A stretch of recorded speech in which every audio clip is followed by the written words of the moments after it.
Papa, aha ndavuga Vatikani, aha ndavuga Bishop wa Roma, umugabo wahaye intebe isumba izindi ku isi yahawe na Satani ngo agenge ibihugu, agenge Kiliziya Gatolika, yahawe n'ubushobozi bwo gukontorora isi binyuze mu miryango y'ibanga, harimo za Illuminati, harimo Freemason, harimo abajesuiti n'indi miryango myinshi irenga 12 ikorera mu ibanga.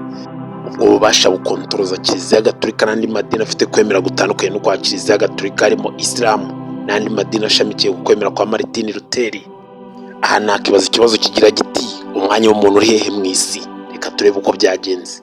Mbibutse ko hano ari ku giti cy'ubwenge Kamerano, igiti kimenyekanisha icyiza n'ikibi. Ntugende udakoze subscribe.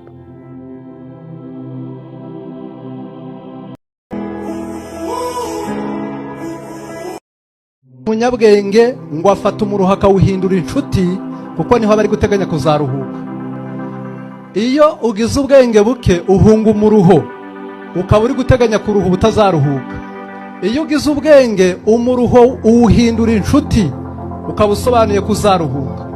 Wanga kuruha wiga ukazaruhurara ku gipangu cy'abize, abo mwiganye bakomeje babona ibipangu ukajya urarubirinda. Wanga kuruha worora ukazaragirira boroye. Wanga kuruha uhinga ukazajya kurinda iby'abahinzi.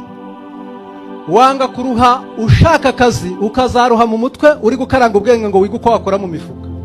Rero ushaka kuruhuka afata umuruho akawuhindura inshuti, nibwo buryo bwo kuzaruhuka. Niba hari cyaguteranya n'uwo mwashakanye ukabona cyakwica amahoro yanyu, uzahagarare ku mahoro, icyo ngicyo kireke kigende, ariko amahoro asigaye.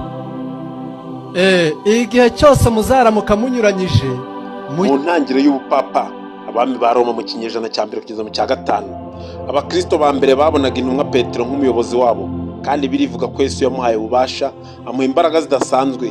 Ibyo tubona muri Matayo 16:18 kugeza 19.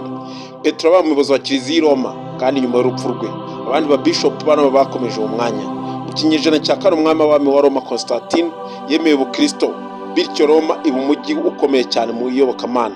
Ubushobozi bw'abapapa bwaguka mu kinyejana cya gatanu kugeza mu cya 15 muri 476 nyuma y'urupfu rwa Yesu.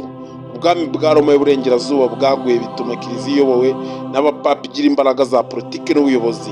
Papa Leo wa mbere, Leo the Great, kuva muri 440 kugeza muri 461 nyuma y'urupfu rwa Yesu, niwe wemeje ko umwanya wa papa ufite ububasha kuruta abandi bayobozi ba Kiliziya. Mu kinyejana cya 8 Papa Leo wa gatatu yashyigikiye umwami Charlemagne kuba umwami w'abami w'Uburayi, bityo ubupapa butangira kugira ijambo mu buyobozi bw'ibihugu. Ibihe by'imbaraga n'igihombo mu kinyejana cya 16 kugeza mu cya 20.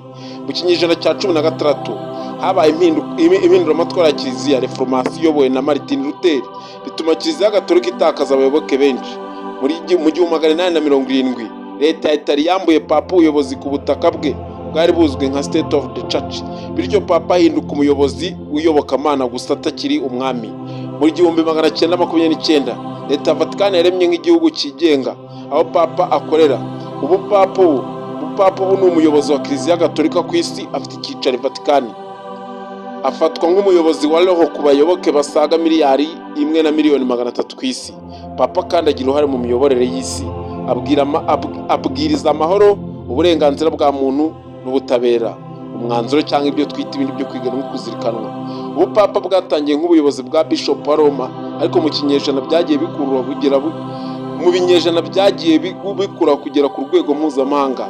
Nubwo bwagiye buhura n'imbogamizi nyinshi, bwakomeye kugira ingufu nk'iyobokamana no mu miyoborere y'isi. Uyu munsi wa none inzira ebyiri ziri imbere yawe, ni wowe ufite uruhare n'ubushobozi mu guhitamo inzira unyura. Urahitamo kugendera mu kuri no mu mucyo, cyangwa uhitamo kugendera mu mwijima no mu binyoma. Igihari cy'ukuri, idini ntabwo ryazanywe na kamere nziza ariyo twita Imana, idini ryazanywe na kamere mbi ariyo twita Satani. Ryari rigamije ubuyobozi, ni abantu baba bafite umururumba bagamije kwigwizaho, ni abantu baba bafite ishyari bagamije gutuma abanyembaraga batakaza imbaraga zabo bakagendera mu mucuri. Idini ryaje rigamije kuyobya ikiremwa muntu, idini ryaje rigamije guhutaza roho z'abantu, ryaje rije kwigarura uruhanga rwa gihanga, ariko Imana irabyanze. Bahawe igihe, imyaka 2024, kandi bagikoresheje neza. Uyu munsi rero hitamo neza, ntabwo nkubwira ngo hitamo umucyo cyangwa umwijima, hitamo kugendera mu nzira kuri cyangwa ibinyoma. Urahitamo ikikubereye n'ikigukwiriye, cyangwa se urahitamo icyo ubona cyakugirira akamaro. Uruhare n'urwawe. Hano ni ku giti cy'ubwenge kamerano, igiti kimenyekanisha icyiza n'ikibi, cya giti Adamu na Eva bariye bakamenya ko bambaye ubusa, bakamenya ubwenge, bakamenya gutandukanya icyiza n'ikibi, bagahera ubwo bakarema kugeza na n'ubu. Nahanjye nahawe, Imana ibidufashemo binyuze mu mwana wayo Yesu, inzira y'ukuri.